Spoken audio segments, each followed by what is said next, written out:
오늘 우리에게 주시는 하나님의 생명의 말씀은 시편 23편 4절 5절 제가 봉독해 드리겠습니다. 내가 사망의 음침한 골짜기로 다닐지라도 해를 두려워하지 않을 것은 주께서 나와 함께 하심이라. 주의 지팡이와 막대기가 나를 안위하시나이다. 주께서 내 원수의 목전에서 내게 상을 차려주시고 기름을 내 머리에 부으셨으니 내 잔이 넘치나이다. 자리 앉으시겠습니다. 정동철 선교사님 나오셔서 하나님 말씀 함께 하시는 하나님이란 말씀으로 말씀 전해주시겠습니다. 할렐루야. 예, 잘 계셨습니까? 잘 못 계셨습니까? 자기가 잘 계셨는지 잘 못 계셨는지 잘 모르겠습니까? 왜 아무도 대답을 안 해요? 잘 계셨습니까? 예. 제가 원래는 9월 9일 새벽 00시 40분 비행기로 가기로 돼 있었어요. 그래서 인천에 다 가서 짐 다 챙겨서 그리고 이제 가려고 그 전날 짐을 다 챙겨가지고 이제 가려고 하는데 제 여권이 안 보이는 거예요. 그래가지고 집이 완전 뒤집어졌어요. 쌌던 짐을 다 풀어보고 집 구석구석을 다 뒤지고 제가 가지고 다니는 가방도 다 조사를 다 하고 그래도 없어서 전에 지내던 거제에 있나 이래가지고 거제까지 인천에서 거제까지 그날 밤에 내려가서 방을 뒤졌는데 뭐 아예 짐을 다 옮겼으니까 당연히 없겠죠. 짐도 없는데 아무것도 없고 그래가지고 저희가 남아있는 짐들을 저희 부모님이 계신 남해 집에다 갖다 두었거든요. 또 아침 일찍 남해로 갔어요. 가서 사실 부모님한테 인사 다 드리고 잘 다녀오겠습니다 했는데 갑자기 아침에 느닷없이 나타나서 여권을 뒤지니까 그게도 없어요. 그래서 야, 안 되겠다. 어떡하냐. 계속 저희 아내는 그 밤새 제가 이제 운전하는 동안 인천에서 계속 짐을 뒤지면서 뒤진 거 또 뒤지고 또 뒤지고 하면서 잠을 못 자고 그래서 일주일 연기하자 해서 수요일 이제 낮에 연기를 했어요. 목요일 밤이니까 사실 수요일 밤에 비행기를 타러 나가야 되거든요. 연기를 다 하고 그다음에 저는 이제 창원에 저희 친구 집에서 잠시 머문 적이 있기 때문에 혹시 창원에 그 있나 해서 또 창원으로 가고 있는데 저희 큰딸이 이제 엄마 아빠가 케냐를 간다니까 대전에서 올라왔어요. 올라와가지고 엄마가 짐을 뒤지고 있으니까 자기도 옆에서 뒤지면다가 제가 늘 가지고 다니는 가방이 있는데 가방을 열어보더니 여기 있네 하고 탁 꺼내는 거예요. 제가 그 가방을 2번 뒤졌거든요. 저희 아내도 2번 뒤졌어요.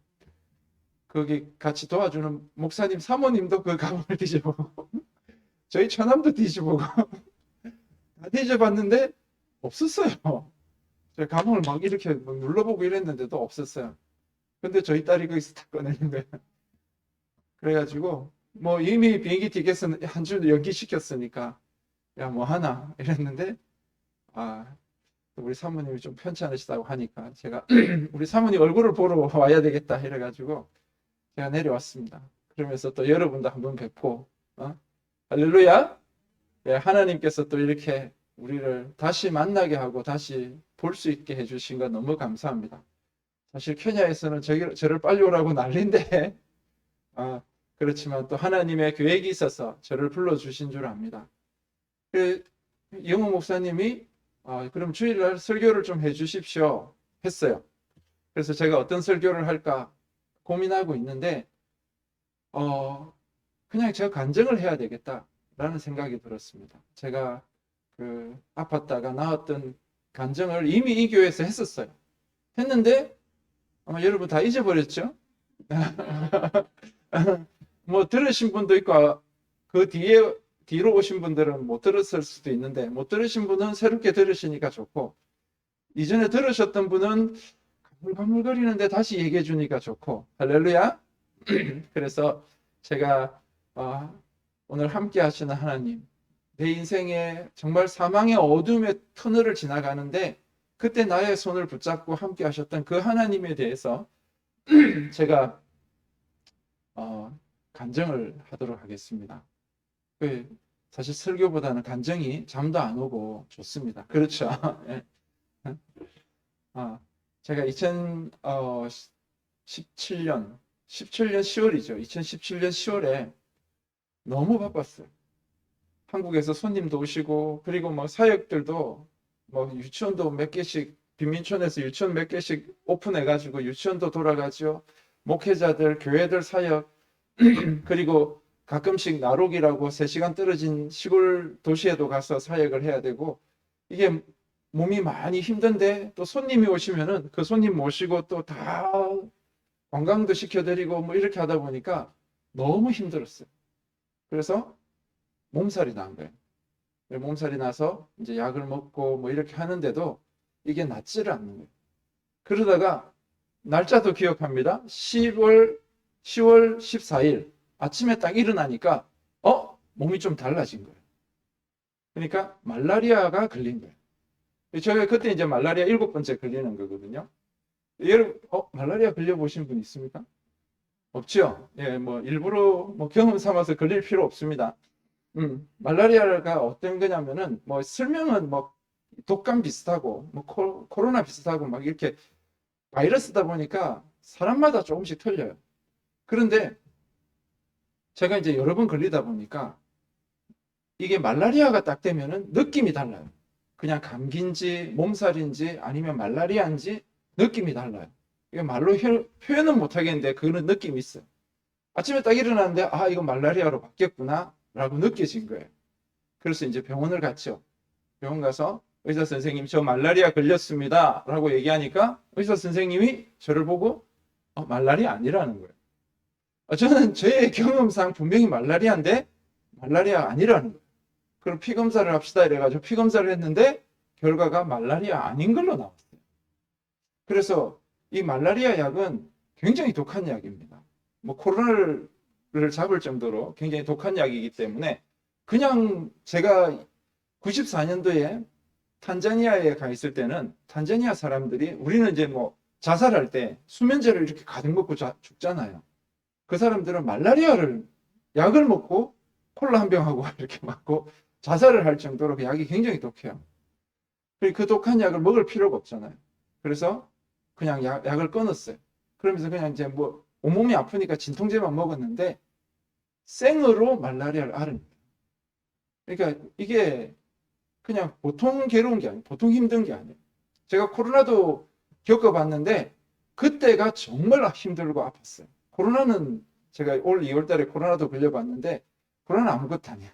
그때 걸렸던 말라리아가 정말 힘들었어요. 정말 이게 좀 설명을 해드리자면은 한 1시간 정도 굉장히 추워요. 그래가지고 온 집에 있는 이불을 다 덮어 쓰고 밑에 전기장판을 깔고 그리고 1시간을 추워가지고 그러고 벌벌벌벌 뜨는 거예요. 그러다가 조금 1시간 지나고 좀 괜찮아졌다 싶으면은 그때부터 땀을 흘리기 시작하는데요. 이게 온몸에 있는 진액을 다 빼듯이 땀이 나는 거예요. 그래 더우니까 이제 다 걷어차는 거예요. 걷어차가지고 땀을 다 흘리고 그러다가 또 1시간 반쯤 지나면 또다시 추워지는 거예요. 그럼 또다시 장판 이불 덮어 쓰고 이거를 계속 2시간, 3시간 반복을 계속 하는 거예요. 그러면서 한 5일을 아팠어요. 도저히 안 되겠다. 병원을 다시 갔죠. 갔는데 이게 혈압을 재니까 혈압이 60에 44가 나왔어요. 그러니까 이게 조금만 충격받아서 죽는 거예요. 그래서 큰 병원 가십시오. 그래서 큰 병원을 갔어요. 나이로비에서 그나마 좀 큰 병원, 외국 의사가 있는 병원을 간 거예요. 가서 검사를 하니까 말라리아 맞다라고 나오고 그걸 이제 급하니까 주사를 맞아서 말라리아 나았어요. 병원 입원해가지고. 그런데 계속 아픈 거예요. 그래서 이제 엑스레이를 찍었죠. 엑스레이를 찍으니까 폐에 물이 찼대. 그래서 폐렴이다. 이래서 폐렴약을 주는 거예요. 그 폐렴약을 받고 퇴원을 했습니다. 한 5일 정도 입원했다가 퇴원을 해가지고 집에서 폐렴약을 먹는데 아무런 효과가 없어요. 그러면서 집에서 다시 끙끙 앓다가 다시 병원을 갔습니다. 병원을 갔는데 뭐 초음파 검사도 하고 뭐 다 했는데 원인을 모르겠대요. 그래서 결국 의사 선생님들이 내린 결론이 그냥 퇴원하십시오. 저희들 원인을 모르니까 퇴원하고 집에서 쉬면은 나을 수 있을 겁니다. 라고 얘기를 하는데 그때 이미 한 달 반이 지난 거예요. 그러면서 제가 키가 187밖에 안 되는데 요즘 재니까 조금 줄어들었더라. 186 뭐 이렇게 줄어들었는데 몸무게 그때 96kg, 94kg 뭐 이렇게 했거든요. 굉장히 뭐 건장했죠. 그런데 그 한 달 사이에 20kg가 넘게 빠졌어요. 한 거의 72kg 뭐 이렇게 빠진 거예요. 그러면서 제가 몸무게를 보면서 야, 이 이유는 모르겠는데 이게 다이어트에는 특효구나 라는 생각을 했었어요. 한 달 만에 20 몇 킬로를 뺄 수 있으니까 엄청난 거잖아요. 그러면서 이제 주위에 있는 선교사님들이 제가 아프다니까 이제 병문안 온 거예요. 와서 다 보고 난 뒤에 하는 얘기가 모두 다 같이 한국으로 빨리 가라. 여기 있으면 죽는다. 한국 가라는 거예요. 저도 병원에서 이유를 모르겠습니다라고 말을 하는 순간 내가 이 케냐에 있으면 죽는 거구나. 그래서 이제 한국으로 급하게 비행기를 타고 왔습니다. 와서 이제 공항에서 내리면서 제가 걸어 다닐 수가 없었어요. 갑자기 몸무게가 빠지니까 다리에 힘도 없고 휠체어에 실려가지고 나오고 저희를 파송했던 세계 모든 종족 선교회 목사님들이 오셔가지고 제 차에 실어가지고 안양샘병원 응급실로 바로 갔습니다. 그때가 뭐 저녁 9시, 10시쯤 돼서 샘병원에 도착을 했죠. 도착해가지고 누워있는데 그 응급 과장님이 저를 만지지도 않았어. 옷만 이렇게 한번 싹 들어서 보더니 이거 장폐색입니다. 이랬어요. 여러분 장폐색 아십니까? 쉽게 말해서 장이 꼬였다는 거예요. 안에서 장이 꼬였대요. 그래서 이게 장 꼬이는 게 어떤 아픔인지 여러분 잘 모르죠? 이제 여자분들이 얘기하기를 장 꼬이는 게 그 애 낳기 전에 오는 진통처럼 아프대. 그러니까 정말 그랬어요. 이게 한 2분쯤 있으면은 4분 제가 시간을 쟀어요. 한 4분쯤 지나니까 진통이 딱 오는 거야. 그래가지고 너무 이거 말로 표현할 수 없을 정도로 너무 아프니까 참다가 한 30초쯤 아프고 나면은 또 괜찮아져요. 언제 그랬냐는 뜻이 괜찮아. 그리고 또 한 4분쯤 지나면 다시 또 아픈 거야. 이거를 계속 반복을 해요. 그러니까 너무 사람을 막 진을 다 빼는 거예요. 이게 비행기 타고 오면서도 계속 그렇게 아팠고, 뭐 집에서도 아팠고, 계속 그래 아팠어요. 그러면서 이제 의사 선생님 보고 이거 장 폐색입니다. 장이 꼬여서 그렇습니다. 이러면서 제가 그 한 달 동안 거의 먹지를 못했거든요. 그러니까 이게 장이 꼬였으니까 막혔다는 얘기잖아요. 막혔으니까 여기에서부터 다 차고 올라온 거예요. 물도 못 마시는 거예요. 그러니까 오니까 바로 호스 꽂아서 위에 있는 거 빼내고 그 다음날 이제 대장 내시경 하면서 다 풀고 그러면서 이제 설사를 하기 시작하는데 속에 있는 것들을 이제 꺼내는 거예요. 그러면서 한 4일인가 설사를 한 것 같아요. 하루에 막 수십 번을 갔다 왔는데 또 가고 뭐 이렇게 그러면서 그 꼬인 게 풀어지니까 이제 아픈 게 없어진 거예요. 할렐루야. 그러니까 이제 살만한 거예요. 계속 뭐 검사를 하고 있지만은 저는 이제 살만해요. 이제 뭐 몸무게가 너무 많이 빠졌기 때문에 이제 한국에 와서도 이제 계속 금식하면서 검사하고 이러다 보니까 나중에 62kg까지 내려갔거든요. 그래도 이제 살만하니까 제가 이제 저희 아내 보고 얘기를 했어요. 케냐 갑시다. 이제 우리가 그때 제가 온 게 11월 달에 왔어요. 왔기 때문에 선교지는 12월이 제일 바빠요. 그때 뭐 성탄절 행사도 하고 청년애들 수련회도 해야 되고 그다음에 성경학교 애들 모아서 성경학교도 하고 뭐 너무 정신없이 바쁜데 제가 여기 와버렸으니까 그 모든 행사들이 지금 다 스톱된 거예요. 그리고 그게 성탄절 선물로 사람들한테 식량도 나눠주고 해야 되는데 그 일들을 못했기 때문에 제가 저희 아내 보고 케냐 갑시다. 이제 내가 몸이 많이 괜찮아졌으니까 한 일주일 뭐 한 3, 4일만 더 쉬고 케냐 갑시다 라고 얘기를 했어요.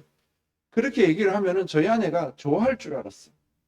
사실 저희 아내가 더 독한 여자거든요. 저희 빈민촌에 들어가면은 제일 힘든 게 뭔지 아세요? 빈민촌에 첫 발을 딱 들여놓는 순간에 악취가 코를 통해 가지고 딱 들어오는데요. 한 1, 2분 있으면은 머리가 아프기 시작해요. 이게 뭐 수십 년 동안 쓰레기가 쌓여 있었을 거 아니에요. 응? 그 사람들이 뭐 쓰레기차가 와서 가져가는 것도 아니고. 그러니까 뭐 상하수도 시설이 없으니까 그냥 집 밖에다가 다 폐수를 다 버리고 하수를 다 버리니까 그게 쌓이고 쌓여가지고 악취가 정말 저희들이 한 발 딱 들이는 순간 정말 여기는 괜찮은데 여기 딱 오면은 이게 머리가 터질 것처럼 이 냄새가 너무 심한 거예요. 저는 거기에서 10분을 있기가 너무 힘들어. 근데 뭐 어쩌겠어요. 뭐 억지로 참고 뭐 설교도 하고 뭐 이렇게 할 수밖에 없으니까. 그래 저는 정말 잘 참아야 1시간 정도 참고 그리고 이제 탈출해서 나오는 거죠. 그런데 저희 아내는 거기에서 2시간, 3시간이 있는 거예요. 있으면 저희 아내가 훨씬 냄새를 잘 민감하거든요. 그런데도 그걸 참고 그 안에 들어가서 그 3살, 4살 된 애들 코 질질 흘리는 거 다 손으로 닦아주고 그 애들을 씻기면서 그러고 거기서 유치원을 하고 있는 거예요. 얼마나 독한 여자인지 몰라요. 독하죠? 안 독합니까? 저만 그래 생각합니까? 그렇게 하고 그 아이들을 얼마나 사랑하는지 몰라요. 그래서 제가 저희 아내 보고 갑시다라고 하면은 좋았어. 그럼 빨리 갑시다 하고 누워있는 저를 끌고 갈 그런 사람이거든요. 그런데 그 아내가 제가 가자고 하는데 딱 한다는 얘기가 며칠만 더 있다 갑시다. 몸 좀 더 추스리고 갑시다. 치료를 좀 받고 갑시다. 라고 얘기하는 거예요. 그러면 여러분 생각에 이게 이상한 거예요? 아니면 정상입니까? 예? 그게 정상이에요? 저는 느끼기에, 이거 뭐가 있구나.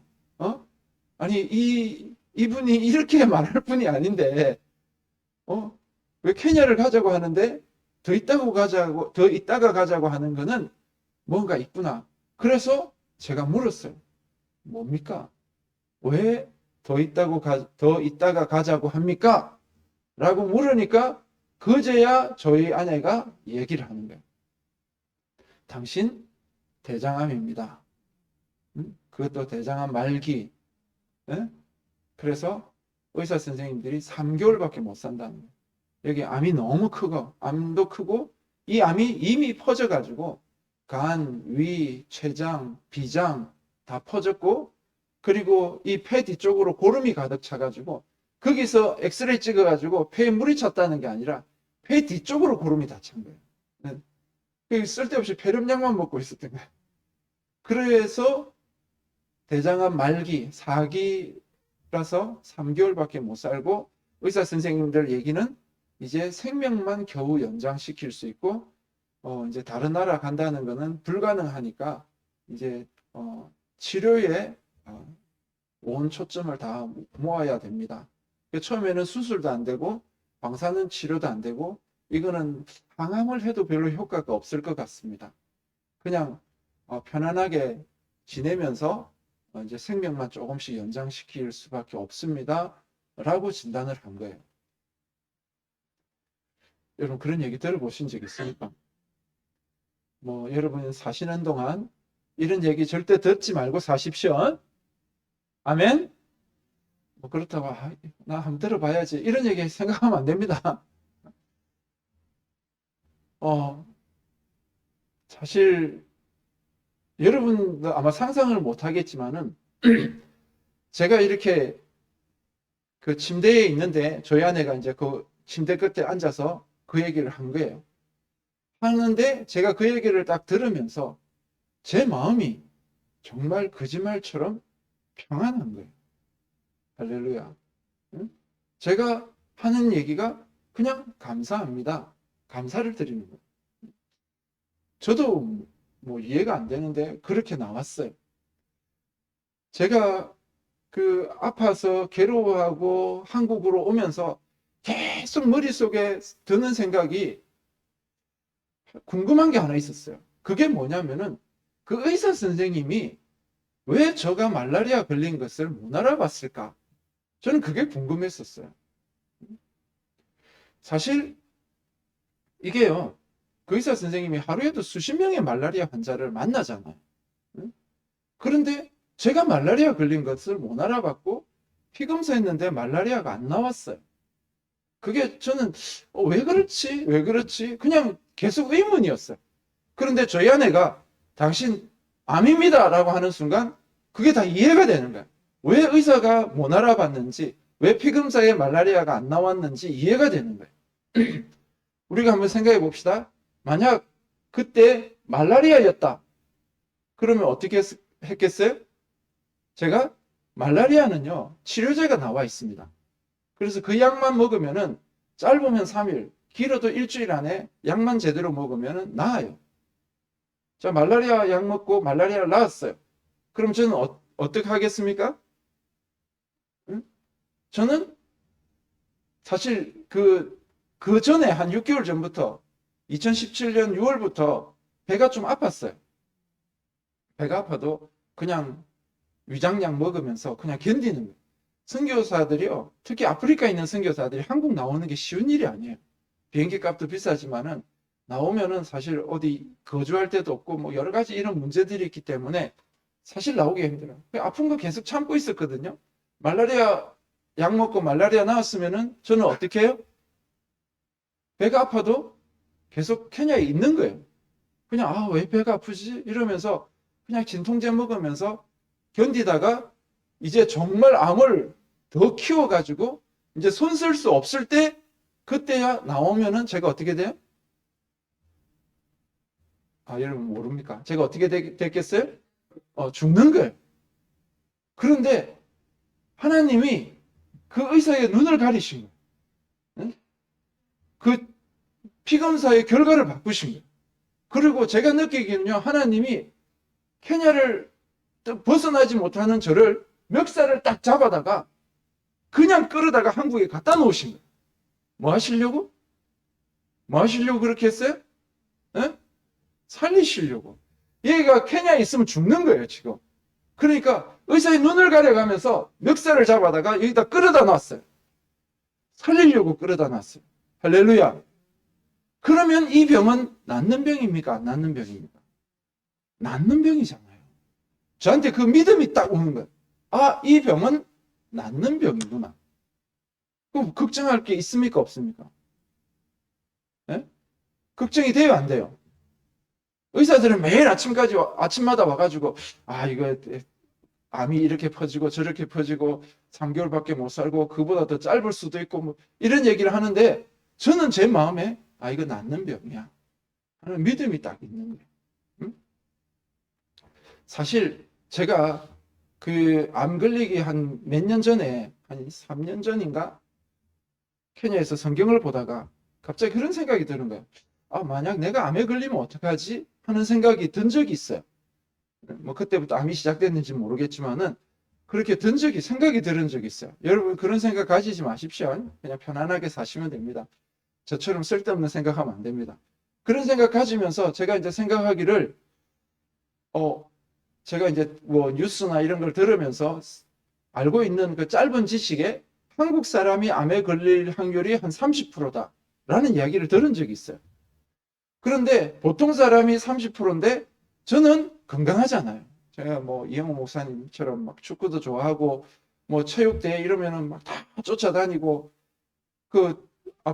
케냐 애들하고 같이 축구도 하고 이렇게 굉장히 건강하고 저희 집안에서 암 걸리신 분들도 없고 이러니까 제가 생각할 때 내가 암 걸릴 확률은 30%보다는 낮겠다.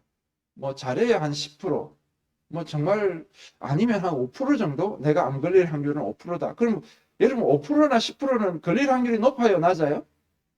낮잖아요. 그 걸릴 확률이 없는 사람이 암에 걸리면은 이건 뭐예요? 이게 그냥 보통의 일입니까? 아니면은 기적 같은 일이에요? 걸릴 확률이 없는데 암에 걸리면 이게 기적이잖아. 그렇죠? 그래서 제가 생각할 때, 내가 암에 걸리면 그거 뭐다? 기적이구나. 이건 그냥 이 걸릴 확률이 없는 사람이 걸리니까 하나님이 뭔가 특별히 준비해서 암에 하지 않는 이상은 내가 암에 안 걸리는 거니까 만약 내가 암에 걸리면은 하나님의 특별한 계획이고 그 기적 같은 일이다. 그러면서 내가 거기다가 적었어요. 만약 내가 암에 걸리면 춤춰야지. 이렇게 적어 놓은 거야. 어디다 적어 놨는지 모르겠는데 어쨌든 그렇게 적었어요. 그런데 암에 딱 걸린 거야. 그러면은 그런 것들이 다 생각나면서 감사가 되는 거예요. 하나님 감사합니다. 여러분 감기 걸려 보셨죠? 감기 안 걸려 보셨습니까? 요번 올겨울에 한번 걸려 보십시오. 감기 걸리는데 감기 걸렸다고 여러분이 막 마음이 낭망을 해서 막 기도 들어가서 기도하고 목사님한테 목사님 제가 감기 걸렸는데 기도 좀 해주십시오 하고 뭐 금식하고 뭐 이렇게 합니까 안 합니까? 안 하잖아요. 왜 안 해요? 감기는 약 먹으면 일주일, 약 안 먹고 그냥 견디면은 7일 만에 낫잖아요. 그냥 이거 감기는 낫는 거야. 그게 좀 콧물 나고 뭐 머리 아프고 이렇지만은 낫는 거란 말이에요. 그러니까 낫는 줄 알면은 우리가 그렇게 고민 안 하잖아요. 제가 그랬다니까요. 뭐 의사들은 난리가 났지만은 저는 제 마음에 이거 낫는 거구나. 고민돼요, 안 돼요? 낫는데 왜 고민을 해요? 하나님이 나 살려주려고 끌어다가 놓으셨는데 만약에 내가 안 낫고 죽어도 어디 가요? 천국 가잖아요. 여기보다 더 좋은 데 가는데 왜 고민을 합니까? 그러니까 감사가 되는 거예요. 찬양이 되는 거예요. 이 말은 이렇게 쉽게 하는데 제가 이런 얘기 할 때마다 저희 집사람이 미친놈 아니야? 이런 생각을 하는 것 같아요. 어쨌든 저는 그런 믿음이 생겼어요. 그래서 막 2, 3일에 한 번씩 CT를 찍고 뭐 얼마나 퍼졌는지 알아보다가 나중에는 이제 펫CT라고 해가지고 이게 이제 약물을 주입해서 암이 얼마나 퍼졌는지 정확하게 아는 그런 CT, 좀 특수한 CT를 찍는다고 하는 거예요. 그래서 이제 제가 하나님 이 정도 믿음이면은 이제 그냥 보통 CT 찍을 때는 암이 있었는데 정밀하게 펫CT를 딱 찍으면은 암이 없어진 거야. 그래서 야 하나님의 이 기적을 내가 증거하리라 이러면서 정말 믿음을 가지고 이제 그 CT를 찍으러 갔어요. 가서 이제 주사를 주입하고 이게 이제 약물이 퍼질 때까지 1시간 정도 누워 있으래. 누워 있으면서 주님 이제 암 다 없어졌습니다. 이러면서 이제 누워 있는 거야. 그러면서 거기서 기도하면서 뭐 우리가 좀 환상도 보고 이랬는데 그것까지 다 말씀드리긴 좀 힘들고 그러다가 이제 CT 찍으러 나오세요 하는데 일어서는데 하나님의 음성이 탁 들리는 거야. 너 대장암 2기야 이러는 거야. 그래서 하나님 하려면 그냥 없애주지 뭐 또 2기입니까? 이게 간이 부었어. 이게 사실은 뭐 3기, 4기 가면은 이게 치료가 너무 힘들어서 치료하기 힘든데 그래도 2기면은 치료가 가능하거든요. 2기만 해도 너무 감사해야 되는데 이게 믿음이 너무 좋다 보니까 2기라고 해도 이게 못마땅스러운 거야. 그런데 이제 CT를 다 찍었어요. 올라와서 이제 그 다음 주에 결과가 나왔어요. 결과가 뭐로 나왔어요? 대장암 4기로 나왔어요. 계속 말기 암은 이미 다 퍼져 있고요. 여전히 안 퍼져 있고 암덩어리 이만하고 그래 된 거예요. 뭐 그래도 뭐 요동치 않고 뭐 어떻게 낫게 하는 건 하나님이 알아서 하시는 거니까 제가 할 수 있는 부분이 아니잖아요. 알아서 하십시오. 이렇게 하고 시편 적으면서 그냥 감사하고 찬양하고 이렇게 계속 묵상하고 있었어요. 그런 가운데 의사 선생님이 이 대장을 맡고 있었던 이 암덩어리가 너무 크다는 거예요. 그래서 이걸 일단 제거하는 수술을 합시다. 이거 제거하면서 다른 데 있는 암들도 일단 보이는 대로 잘라냅시다. 이러면서 수술을 받았어요. 그러면 이만큼 찢어가지고 이게 한 곳에만 하면은 요를 벌려가지고 할 건데 이 워낙 많이 퍼져 있으니까 이걸 다 드러냈대. 드러내가지고 뭐 대장도 한 반 자르고 뭐 간도 자르고 위도 자르고 췌장도 자르고 비장은 너무 많아가지고 그냥 다 도려내고 했는데 제가 눈을 감고 있어가지고 못 봤어요. 아니 다른 사람들은 위를 자르면은 뭐 몇 센치 잘랐습니다 얘기하잖아요. 그래서 저는 너무 많이 잘라 놓으니까 의사 선생님 얼마나 잘랐습니까? 이러니까 그냥 몸무게가 가벼워졌을 겁니다. 그냥 그러고 넘어가는 거야. 워낙 많이 자르다 보니까 그냥 그러고 넘어갔어요. 그 참 수술을 할 수 없다고 했는데 수술까지 받고 했는데 저는 그냥 나을 줄 알았는데 이제 수술까지 받았잖아요. 이 수술 받아보신 분은 아시겠지만 이게 정말 힘들어요. 또 이 큰 수술을 받아 놓으니까 정말 저희 아내가 이제 간호한다고 옆에 앉아 있잖아요. 앉아 있는데 숨을 쉬면 그 숨이 그 바람이 와서 피부에 딱 닿으면은 이 살갗을 통해 가지고 온몸이 전기가 쫙 도는 거야. 그래가지고 제가 숨 쉬지 마, 숨 쉬지 마. 숨 쉬면은 막 너무 찌릿찌릿하니까 숨 쉬지 마. 이 지나가는데 지나가는 바람에도 이게 하면은 막 전기가 움직이지 마. 와, 간호사가요. 이게 소독을 해야 되잖아. 저기서부터 오는 발걸음 소리가 들리면은요. 이걸 만질 것을 생각하니까 막 온몸이 막 긴장이 돼가지고 와, 너무 힘든 거야. 그래서 제가 8층에 있었는데 정말 창문을 열고 뛰어내리고 싶었어요. 그 창문이 너무 작아. 이게 머리만 겨우 들어가게. 그래서 그렇게도 못하고 그냥 참고 있어. 그런데 그 하루가 지나가고 또 하루가 지나가고 일주일 지나가고 이러니까 몸이 괜찮아지는 거야. 회복이 되는 거야. 할렐루야. 정말 수술하고 난 뒤에는요. 여기서부터 아프면 간 자른 데가 아프다. 간 자른 데가 아프다. 이러고 이쪽이 아프면 비장 자른 데가 아프다. 막 그랬었거든요. 그런데 그게 시간이 지나면서 괜찮아지는 거야. 할렐루야. 하나님께서 그렇게 만지시고 회복시켜 주시는 거예요. 우리가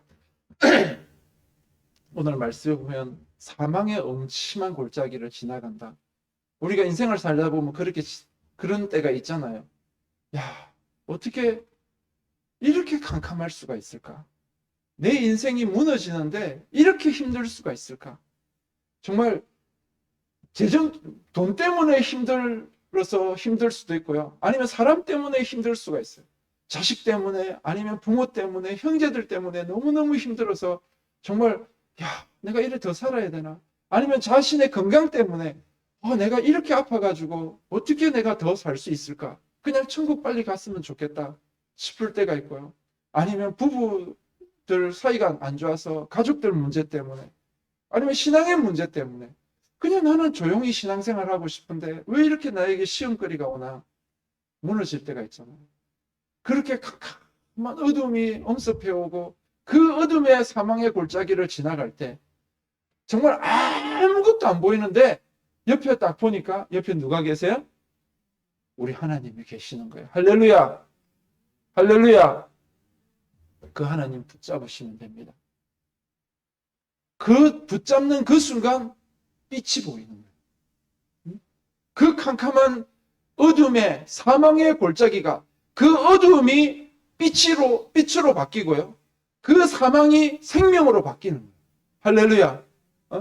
오늘 말씀에 주의 지팡이와 막대기가 나를 지키고 보호해 주시겠다라고 약속하고 있습니다. 그 기적을 맛보게 되는 거예요. 저는요, 사실 제가 2010년에 아프리카 케냐로 갔어요.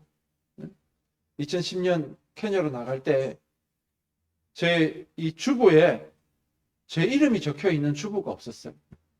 다르게 얘기하면은 저를 후원하는 교회가 없었다는 거예요. 뭐 파송교회가 아니라 그냥 도와주는 교회조차도 없었어요.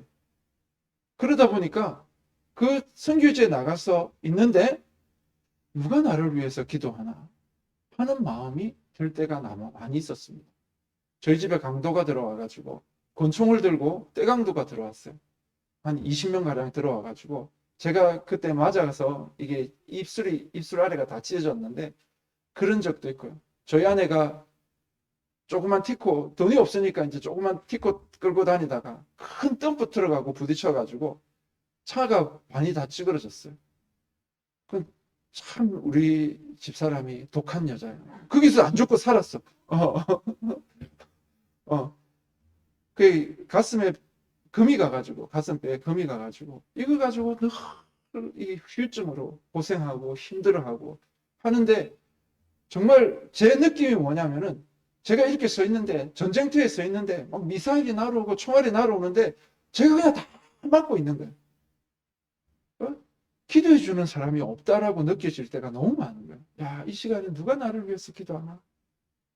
그런 게 선교지에 있으면서 제가 겪었던, 뭐 돈이 좀 없고 뭐 힘들고 이런 거는요, 그냥 아유 뭐 선교사로 갔는데, 아니 고생 안 하고 편안하게 있으면 그게 무슨 선교겠어요. 당연히 뭐 힘들고 어렵고 고생해야죠. 그런데 제일 마음이 아팠던 게, 누가 나를 위해서 기도하나? 그게 너무 힘들었어요. 그런데 제가 은혜로 암에 걸렸잖아요. 어? 하나님이 정말 특별하게 저에게 뭘 주셨어요? 뭘 주셨어요? 암을 주셨어요. 그래가지고 이것도 보통 암도 아니고 대장암 말기, 큰 암을 주셔가지고, 그리고 이제 한국에 들어오니까 이게 이제 난리가 난 거야. 선교사가 암에 걸려왔으니까. 그래서 CTS 방송국으로 기도 제목이 나가서, 케냐 정동철 선교사 지금 대장암 말기 이래서 기도해 주십시오 해가지고 전국으로 기도 제목이 나가고요. 그리고 저희 동기들도 제가 아프리카 가 있는 줄도 몰랐을 거예요. 그랬는데 동기가 이제 암에 걸려서 오니까 난리가 난 거예요. 모든 동기들이 저한테 얘기하는 게, 미안하다. 네가 그렇게 아프리카에서 고생하고 있는 줄 몰랐다. 미안하다고 하면서, 그 교회들마다 제가 가보지도 못했고 들어보지도 못했던 교회 새벽마다 정동철 선교사를 위해서 기도해 주십시오. 금요 철야 때 정동철 선교사를 위해서 기도해 주십시오 하고 기도 제목이 올라가고, 제가 병원에 누워 있는데 제가 알지도 못하는 분이 찾아오셔가지고, 혹시 그 이제 6인실이니까 뭐 누군지 모르잖아요. 들어와서, 정동철 선교사님이 누굽니까? 전데요. 예, 이러면서 방송 보고 알았다. 아니면은 뭐 카톡으로 다 연결해가지고 제가 기도 제목을 받았는데 저희 집 근처에 있어서 제가 찾아왔습니다 하고 기도해주고 가시고, 제가 그 7년, 8년 동안 받지 못했던 기도를 그때 다 받은 거예요. 할렐루야. 그래서 저는 생각했죠. 야, 암 걸리길 잘했다. 와, 하나님이 정말, 정말 특별하게 저에게 선물로 주셨다. 라고 저는 고백을 했습니다. 할렐루야. 우리 하나님은요, 좋으신 하나님입니다. 아멘? 그 하나님이 뭔가 이래가지고 우리한테 다 주시는 거예요. 그냥 이래 탁 주는 게 아니라, 야, 이거 좀 너가 잘 받아 하고 딱 주시는 거예요. 그러면은 그 좋으신 하나님이 나에게 주시는 거면은 좋은 걸까요? 나쁜 걸까요? 이런 안 받아보셨습니까? 하나님이, 좋으신 하나님이 그냥 뭐 던지는 게 아니라 딱 특별하게 이래가 주시는 거예요. 그러면 이게 좋은 거예요? 나쁜 거예요? 좋은 거예요. 우리는 이해가 안 돼. 하나님 왜 주시려면 좀 좋은 걸 주시지? 우리가 생각할 때는, 우리가 생각할 때는 도저히 이해가 안 되는, 왜 이걸 나에게 주십니까? 우리의 상식으로는 도저히 납득이 안 돼. 왜 하나님 이걸 나에게 주십니까? 그런데 시간이 지나고 세월이 지나고 보니까 그게 뭐예요? 좋은 거예요. 할렐루야. 나의 삶에 정말 필요한 것을 하나님이 주시는 거예요. 하나님이 오늘도 우리에게 좋은 것 주십니다. 아멘? 아멘? 여러분, 이 앞에 있는 선교사가 암을 받았는데 그 암을 가지고 하나님 감사합니다 하고 고백하고 나니까, 이거 하나님 좋은 것입니다라고 고백하고 나니까 이 암도 변하여서 하나님의 은혜가 되는 거예요. 여러분의 인생 가운데 하나님 주신 것 있잖아요. 응? 잘 모릅니까? 여러분이 선택한 것 같지만은 여러분의 아내, 여러분의 부인, 여러분의 자녀들 누가 주셨어요? 여러분에게 허락된 교회, 이 모든 것들이 그냥 얻으신 것들이 아니에요. 내가 볼 때는 하나님 이왕 남편 주려면 송중기 같은 남편 주시지, 뭐 저런 걸 나한테 주셔가지고 제가 나가서 죽지도 않고 맨날 집에 기 들어오고 참 힘듭니다. 그런데 그 남편을 누가 주셨어요? 하나님 주셨다니까. 힘들고 어렵지만은 이유는 모르겠어요. 응? 하나님 주셨어. 그런데 감사하고 긍휼적인 마음으로 기도하기 시작하면은요, 하나님의 뜻이 보인다는 거예요. 하나님의 계획하심이 보이는 거예요. 할렐루야. 할렐루야. 그래서 우리가 늘 감사하면서 주님이 우리에게 주신 것 감사하면서 사시기 바랍니다. 아멘. 시간이 좀 됐는데 그래도 하나 더 얘기하겠습니다. 여러분 어쩌겠어요? 뭐 듣기 싫으면 일찍 집에 가십시오. 좀 시간이 없더라도 제가 요거 하나 더 얘기를 해야 될 것 같아서 제가 이제 그러면서 차츰차츰 나아가고 있는데 병원에서 나아가고 있는 과정에서 저의 기도 제목은 병을 낫게 해달라는 기도가 아니라 하나님의 뜻이 어디 있느냐 하는 거예요. 이 병은 하나님이 낫게 해주시겠다고 약속을 했으니까 이제 병 낫게 해달라는 기도보다는 하나님 이 귀한 암을 저에게 주셨는데 이걸 왜 주셨느냐, 이게 이제 너무 궁금한 거예요. 그래서 이제 계속 기도하는 거예요. 하나님 이걸 왜 저에게 주시고 하나님의 뜻이 어디 있습니까? 라고 이제 기도하는 거예요. 사실 제가 말라리아 걸려가지고 너무 힘들 때 그때 기도했을 때 하나님이 저에게 딱 주신 말씀이 하나님의 뜻이 있다라고 하셨어요. 하나님 뜻이 있다는 이 말이 참 골치 아픈 말이에요. 왜냐하면 여러분은 하나님의 뭐예요? 하나님의 자녀잖아요. 이때까지 몰랐습니까? 여러분 하나님 자녀입니다. 아멘. 자, 하나님의 자녀는요, 아버지가 뭐 얘기했잖아요. 야, 이것 좀 해라 라고 얘기하면은 자녀들은 자기가 하기 싫으면은 싫어요. 나중에 할게요. 아니면 제시키세요. 이렇게 말을 할 수 있어. 자녀니까. 근데 저는 뭐예요? 하나님의 종이란 말이에요. 종은 대답이 하나밖에 없습니다. 뭐예요? 예, 알겠습니다 밖에 없습니다. 그럼 뭐 순종하든 불순종하든 어쨌든 대답은 예라고 해야 되는 거예요. 근데 제가 너무 아파가지고 하나님 왜 저를 이렇게 힘들게 합니까? 하는데 하나님이 야, 하나님의 뜻이 있어. 이렇게 한 거야. 그러니까 제가 아픈 게 누구 뜻이라고요? 하나님 뜻인 거야. 그래서 저는 정말 본격적으로 아프기 시작해서 정말 죽을 것 같이 아팠었어요. 그래 그 덕분에 저는 한국에 와서 이렇게 이제 치료를 받게 됐어요. 그래 이제 치료받으면서 또 이제 기도를 하는 거예요. 하나님, 그래도 또 하나님 뜻이 또 있습니까? 하나님 어떤 뜻을 가지고 저를 그냥 단순히 치료하기 위해서 이렇게 힘들게 한 건 아니고, 그거는 이제 암을 낫게 하기 위한 거고, 이제 암에 걸리게 한 이유는 어디 있습니까? 하면서 또 이제 기도를 했죠. 하나님 무슨 뜻이 있습니까? 이렇게 기도를 하는데, 안양샘병원이 기독교 병원이에요. 그래서 그 원장님이 여러 분 계시는데 그 중에 한 분이 그 샘물은혜교회 박상은 장로님이라고 장로님이 계세요. 그리고 선교사가 와서 입원을 했다니까 이 장로님이 이제 오셔가지고 기도를 해주시는 거예요. 바쁜 중에 와서 기도를 하는데 눈물을 막 흘리면서 기도를 하시더라고요. 그렇게 하시고 그냥 가시는 거예요. 그 저는 이제 그때는 수술하기 전이니까 너무 몸이 힘들어서 잘 일어나지도 못하는데 그분이 그렇게 기도를 하고 가는데 그 뒷모습을 제가 보면서 순간 딱 드는 생각이, 야, 케냐에도 이런 병원 하나 있으면 좋겠다 라는 생각이 들었어요. 사실 제가 CT를 찍으러 갈 때마다 CT기를 쓰다듬으면서 케냐에 이것만 하나 있었어도 내가 암인 줄 진작 알고 빨리 치료받으러 왔을 건데, 근데 이게 없었어요. 제가 갔던 병원에는 없었어요. 이게 없으니까 이게 하나 케냐 있으면 좋았을 건데 그랬었거든요. 그래서 이제 그 장로님 보면서 야, 이 병원 하나 있으면 좋겠다. 그래서 이제 기도를 하는데 하나님 이제 제 생각이죠. 제 생각에 이 병원 이사장님을 만나야 되겠다. 이사장님을 만나서 케냐에다가 이런 병원 하나 지어 주십시오. 라고 말하는 게 내 사명이구나. 라고 느껴지는 거예요. 그래서 야, 이사장님을 만나야 되겠다. 이제 기도를 하면서 간호사들이 이제 오잖아요. 간호사들 보고 이사장님을 만나고 싶은데 이사장님 어디 계시냐 이렇게 물으니까 이사장님은 그 이제 안양샘병원이 있고 안양샘병원이 그 옆에 안양 옆에 군포라는 도시가 있어요. 그 군포에다가 군포지샘병원이라고 병원을 하나 새로 세웠어요. 그래서 이사장님은 그리로 출근하신대.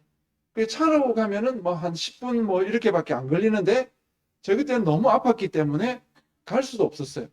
만약에 간다 하더라도 제가 병원 문 열고 이사장님 저 좀 봅시다 이러면 이사장님이 저 만나러 나옵니까? 안 나옵니까? 여러분 한번 가서 한번 해보십시오. 수의가 와서 쫓아냅니다. 왜 미친 사람이냐 이래. 그러니까 그렇게 할 수도 없는 거야. 이제 기도하면서 하나님, 그러면 순적한 방법으로 제가 억지로 막 이사장님 만나는 게 아니라 하나님의 그 방법으로 이사장님을 만나게 해주시면은 제가 이게 하나님 뜻인 줄 알고 이사장님에게 병원 짓자고 얘기하겠습니다. 그래서 내가 세례 요한처럼 그렇게 이 하나님의 뜻을 전달하는 이 역할을 하겠습니다 하면서 이제 기도를 하고 있는 거야. 지금 병 낫는 것보다는 이사장님을 만나게 해주십시오 하는 요 기도를 지금 계속 하고 있어요. 하고 있는데 이제 저의 소식을 들었던 저희 주위에 계신 분들이 난리가 났어요. 왜냐면은 제가 한국에 들어올 때는 암인 줄 몰랐잖아요. 지금 이제 들어와서 검사를 해보니까 이게 뭐예요? 대장암 말기라는 거야. 그래서 이 소식을 들었던 모든 분들이 저에게 전화나 찾아와서 하는 얘기가 뭐 하라고요? 이 안양샘 병원은 암 전문 병원이 아니에요. 그냥 일반 그 종합병원이에요. 그래서 대장암 뭐 1기, 뭐 대장 조금 뭐 용종 제거하는 뭐 이 정도는 할 수 있지만 암 치료는 할 수가 없는 병원이에요. 그래서 저를 아는 모든 분들이 와서 뭐라고 얘기를 합니까? 병원을 어떻게 하라? 옮기라는 거예요. 큰 병원으로 가라는 거예요. 연세 세브란스 병원이나 서울대학교 병원이나 뭐 아산에 있는 암센터나 뭐 아니면은 부산까지 올 수 있으면 부산에 보건병원으로 가라는 거예요. 성도 보건병원으로 가라는 거예요. 고심병원으로 가라는 거죠. 그런데 제가 가면 됩니까? 안 됩니까? 가면 돼요? 안 돼요? 지금 하나님의 뜻이 여기 있다니까. 그래 갈 수가 없잖아요. 그래 저희 그 대학 같이 다녔던 친구가 장로인데 서울에서 근무를 하다가 도저히 일이 손에 안 잡혀가지고 안양까지 왔어요. 와서 저한테 50분을 얘기하는 거예요. 네 병원 옮겨야 된다. 병원 옮겨라. 여기 있으면 죽는다. 그러면서 계속 얘기를 하는 거예요. 너 있으면서 설사도 제대로 못 잡고 이 병원 실력 없는 병원이고 뭐 지도 잘 병원 잘 모르면서 병원 욕을 하고 막 병원 옮기라는 거예요. 그러면서 자기 아버지가 조금 큰 병원 갔으면은 몇 년 더 사셨을 건데 작은 병원에 계시다가 일찍 돌아가신 게 너무 한이 된다. 네 이렇게 보낼 수 없다. 큰 병원 가라. 하는데 이게 자세히 설명은 못 하겠는데 제가 그냥 하나님 뜻이 있어서 난 여기 더 있어야 된다. 일을 하다가 막 둘이서 거의 싸우다시피 해가지고 갔어요. 케냐에 계신 선교사님들도 전화가 오는 거예요. 전화가 와서 선교사님, 제가 선교사님 너무 사랑하는데 병원 옮기십시오. 병원 옮겨야 됩니다. 그러는데 제가 어떻게 해요? 저는 못 옮깁니다. 저는 하나님의 뜻이 있어서 여기 있어야 됩니다. 그렇게 얘기해요. 어느 선교단체에서 간사님이 찾아왔습니다. 간사님이 찾아오셔서 저한테 이제 하는 얘기가 선교사님, 저희 선교단체에서 선교사님의 치료비, 입원비, 수술비, 병원비 뭐 이런 것 전부 다 부담하겠습니다. 조건이 하나 있습니다. 뭐요? 연세 세브란스 병원으로 옮기라는 거야. 저는 뭐라고 얘기를 해요? 저 못 옮깁니다. 저 여기 있어야 됩니다. 이러니까 이 간사님이 나가면서 저희 아내에게 말하는 거예요. 혹시 선교사님이 순교를 각오했습니까? 여기 있으면 죽는데 왜 안 옮기려고 하는지 모르겠다고 하면서 갔어요. 응? 참 저도 인터넷으로 이렇게 뒤져보니까 안양샘 병원이 이 병을 고칠 수 있는 병원이 아니에요. 그러니까 참 진짜 상식적으로 생각하면 병을 옮기는 게 맞는데 이걸 옮기지를 못하니까 참 저희 아내하고 저하고 그냥 우는 것밖에 할 게 없는 거예요. 응? 그냥 뭐 하나님의 뜻이 어떤 건지는 모르겠는데 어쨌든 뭐 여기 있어야 되니까 우는 것밖에 안 되는 거예요. 어느 집사님이 참 저희들을 위해서 기도를 많이 해주시는 집사님이 계셨는데 이 집사님이 병원을 안 옮기고 이래 고집을 피우니까 너무 답답해가지고 새벽에 기도하다가 하나님한테 계시를 받았대. 그러면서 저희 아내한테 전화를 한 거예요. 저희 아내한테 전화했는데 둘이 같이 있는데 전화해도 다 들리잖아요. 그 집사님 하는 얘기가, 사모님, 목사님한테 수면제를 먹입시다. 그래 먹여가지고 잠이 들면 앰뷸런스 불러다가 싣고 가자는 거야. 그래서 제가 그 얘기를 듣고 전화기를 달라 받아가지고 얘기를 했죠. 집사님 감사합니다. 그런데 저는 주의 종입니다. 주의 종이 하나님 말씀 순종하다가 죽는 게 낫지. 어떻게 자기 살겠다고 하나님의 뜻을 거스리고 병원을 옮기겠습니까? 저는 죽어도 여기서 죽습니다. 하고 전화기를 다 끊었어요. 그러니까 저희 아내가 그 옆에서 듣고 있었잖아요. 저희 아내가 눈물을 주르르 흘리는 거예요. 제가 자세히는 모르겠지만 아마 속으로 그런 생각한 것 같아요. 저 미친놈. 지는 죽으면 천국 가지만은 저희가 애가 4명인데 그 애 4명을 어떻게 키우라고 지금 저러고 있나 하는 그런 생각이 들었던 것 같아요. 그걸 보는 저도 제가 알죠. 왜 우는지 아니까 저도 눈물을 흘리면서 둘 다 그냥 울고 있는 거예요. 그러니까 이러지도 못하고 저러지도 못하고 그렇게 있는 거예요. 이제 의사 선생님들이 모여가지고 회의를 했습니다. 이제 선교사님 어떻게 해야 되느냐 회의를 하는데 그 의사 선생님들이 정직하신 분들이에요. 그분들이 모여가지고 이 선교사님은 우리가 치료할 수 없는 상태다. 솔직하게 다 인정을 했어요. 그러면 어떻게 해야 되느냐? 이 선교사님을 군포지센병원으로 옮깁시다. 가 된 거예요. 그제서 제가 이제 군포지센병원을 찾아봤어요. 군포지센병원은 이 이사장님이 우리나라에서 암 치료 제일 잘하는 병원을 세우겠다라는 꿈을 가지고 세운 병원이 군포지센병원이에요. 그래서 좋은 시설 가져오고 그리고 좋은 의사 선생님 모셔다가 그리고 세운 병원이 군포지센병원이었어요. 여러분이 이렇게 찾아보면은 그 암치료 1등급 병원 이렇게 해가지고 뭐 서울대병원, 연세병원 뭐 이렇게 쭉 나오는데 거기에 군포지센병원도 들어가 있어요. 그러니까 여기서도 암치료가 가능했던 거예요. 저는 몰랐죠. 하나님이 이렇게 옮겼어요. 옮겨가지고 이제 수술 받고 중환자실 갔다가 이제 병실에 와서 이제 한 며칠 지나니까 이제 휠체어를 타고 이제 움직일 수 있는 그만큼 회복이 됐어요. 그렇게 회복되어 있는데 이제 저희를 파송했던 세계 모든 종족 선교회 목사님인 조장현 목사님이 이제 그전에도 오셨지만은 이제 수술을 했으니까 다시 또 신방을 오셨어요. 오셔가지고 이런저런 얘기를 하다가 제가 이제 얘기를 했죠. 여기 병원 이사장님을 좀 만나고 싶습니다.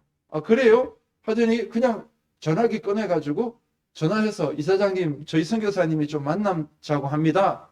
예, 그러면 올라오십시오. 이래가지고 만나러 가게 됐어. 그래서 제가 이사장님 어떻게 아냐 이러니까 자기 동창이래.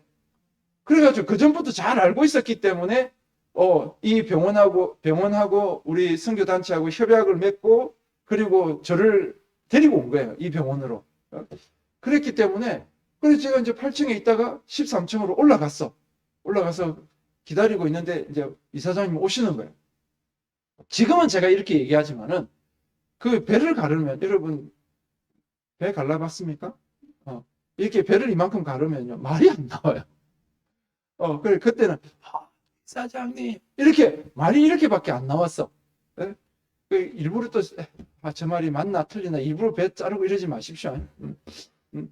정말 그래요. 그래 하는데 이사장님을 이렇게 앞에 앉혀놓고 제가 이제 막 휠체어에서 몸을 힘이 없는데 이렇게 해가지고 어쨌든 이게 얘기를 해야 되잖아. 제가 왜 이곳에 왔는지 하나님 어떤 비전을 주시고 케냐에다가 참 병원 하나 세웠으면 좋겠습니다 하고 다 얘기를 했어요.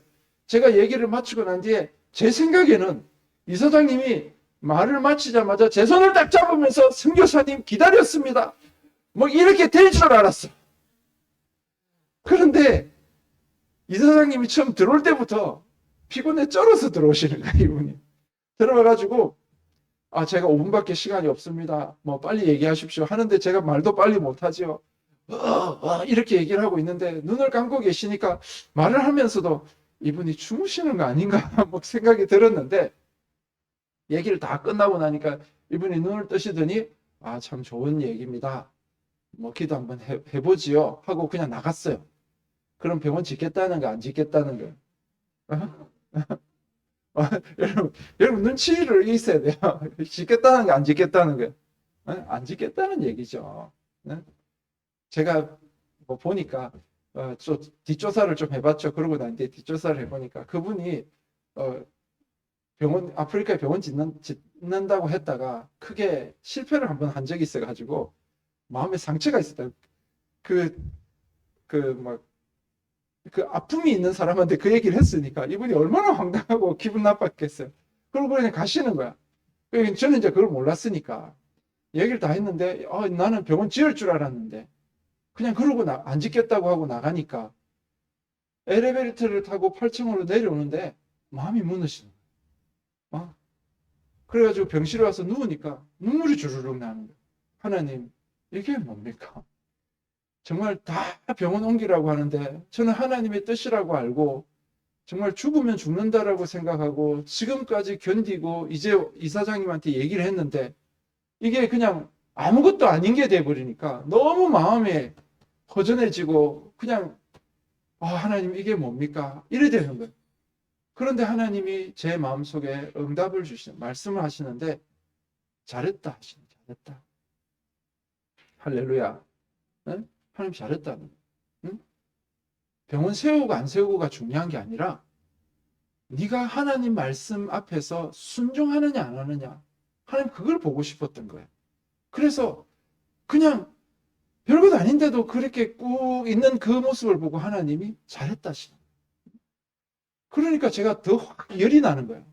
하나님, 그러면은 병원 진짜 짓고 싶었으면 케냐에 한 30년씩 선교하신 아주 유명하신 분들 불러다가 병원 짓자고 하면은 얼마든지 병원 지을 수도 있고 아니면 이사장님 잘 아시는 분들 불러다가 병원 짓자고 얘기하면 되지. 이 생짜배기 저를 불러다가 이 생고생을 시킵니까? 하고 막 따졌어. 왜 접니까? 왜 저를 불러서 이렇게 합니까? 라고 하니까 하나님이 안 지셔요. 안 지시고 저한테 하는 얘기가 네가 고집이 제일 세다 이러시는 거예요. 다른 사람은 이게 아파서 왔는데 암이라는 거야. 그럼 다 어떻게 한다는 거야? 다 이제 연세병원 가든지 뭐 서울병원 가서 다 나와서 치료받으면서 이사장님한테 전화해가지고 이사장님 커피 한잔 합시다. 점심 약속 한번 합시다. 점심 먹읍시다. 이러고 만나서 병원 짓자고 얘기하는데 이 미래란 종은 그냥 하나님 말씀이다. 하나님 뜻이다. 그 자리에서 꽉 죽는 줄도 모르고 거기 있는 거예요. 그런데 하나님이 그것을 기뻐하시는 거예요. 할렐루야. 대답이 없네. 할렐루야. 네? 우리가 뭐 헌금을 몇 억씩 하면은 뭐 좋죠. 교회를 막 건축을 하고 이러면은 귀한 일입니다. 하지만은 그건 못지않게 하나님이 보시는 것은 주일에 예배의 한 자리를 차지하기 위해서 나와서 묵묵히 예배드리고 가는 그 심령을 하나님이 기뻐하시는 거예요. 내가 맡은 사명이 크든 작든 그게 중요한 게 아니라 주어진 그 사명을 가지고 하나님 앞에 묵묵히 드려지는 그 마음을 하나님이 받으시는 거예요. 주의 몸된 교회를 위해서 정말 내가 아낌없이 수고하고 주의 종된 목회자를 귀하게 여기면서 섬기는 그 마음을 하나님이 기뻐하시는 거예요. 하나님이 그걸 깨닫게 해주시더라고요. 그래서 하나님이 잘했다. 병원 짓고 안 짓고가 중요한 게 아니라 그건 하나님이 얼마든지 지을 수 있는 일이잖아요. 그래 잘했다 하시는 거예요. 그리고요 저는 이제 그걸로 끝인 줄 알았어요. 그런데 시간이 지나다가 제가 올 2월 달에 땅을 샀어요. 땅을 한 6,000평 샀어요. 그래서 저는 왜 땅을 이렇게 주실까? 저는 이제 그냥 막연한 생각에 그냥 교회를 하고 유치원하고 뭐 이렇게 생각을 하고 또 허락만 하면은 뭐 학교도 해야지 이렇게 생각하고 그 땅이 마침 나와 있길래 물론 한 5년 전부터 땅을 찾아다녔지만은 요번에 땅을 이렇게 6,000평을 나록이라고 하는 시내 가운데다 땅을 샀어요. 저는 잊고 있었어요. 근데 한 2, 3주 전인가 누가 거기 병원 지으면 참 좋겠네요. 이 얘기를 딱 하는 순간 야 나는 그게 끝인 줄 알았는데 그 이사장님하고 얘기하고 그 이야기는 끝난 줄 알았는데 하나님은 나도 모르게 여전히 일하고 계시는구나. 어? 어떻게 누가 와서 지을지 모르지만 일단 병원을 지으려면 뭐가 있어야 돼요? 땅이 있어야 되잖아. 그래서 하나님이 땅을 구입하게 하셨구나. 그러니까 내가 능력이 안 돼가지고 지금은 그냥 교회하고 유치원하고 뭐 이 정도만 생각하고 있지만 어쨌든 언젠가는 그곳에 병원도 세워질 수 있겠구나 라는 새로운 비전을 하나님이 주시더라고요. 우리는 그냥 주님이 허락하시는 대로만 가면 되는 거예요. 하나님이 하십니다. 오늘 5절 말씀에 내가 주님의 그 손을 붙잡고 가면은 하나님이 함께 하시면은 원수들 앞에서 나에게 상을 베풀어 주시는 할렐루야. 그리고 그 안에서 내가 고백합니다. 주여 내 잔이 넘치나이다. 내가 이 잔이라는 게 축복의 잔이잖아. 내가 복이 넘칩니다. 내가 은혜가 넘칩니다. 하나님 앞에 영광이 넘치고 하나님의 주시는 능력이 넘치고 정말 감당할 수 없을 정도로 넘쳐 흐르는 우리의 인생 가운데 주님이 부으시는 엄청난 은혜가 있고 복이 있다는 거예요. 할렐루야. 그래서 함께하는 그 하나님과 여러분이 동행함으로 오늘 하나님의 그 크신 은혜를 받아 누리는 저와 여러분 다 되시기를 주의 이름으로 축원합니다. 아멘. 기도하겠습니다. 하나님 아버지 감사합니다. 부족한 종이 정말 하나님이 살리시고 하나님이 이끌어 주신 그 놀라운 간증을 하였습니다. 주님, 우리 모든 성도들이 사망의 엄침한 골짜기 가운데서도 주님 손 꼭 잡고 나아감으로 그 안에서 허락하신 하나님의 은혜를 누리고 하나님의 복을 누리고 주님이 예비한 뜻을 잘 깨달아 순종함으로 더 큰 하나님의 영광 누리는 자들 다 되게 하여 주시옵소서. 주께서 함께해 주심을 감사드리며 살아계신 예수님 이름으로 기도드립니다. 아멘. 우리 정봉철 선교사님 하나님의 복을 구하겠습니다.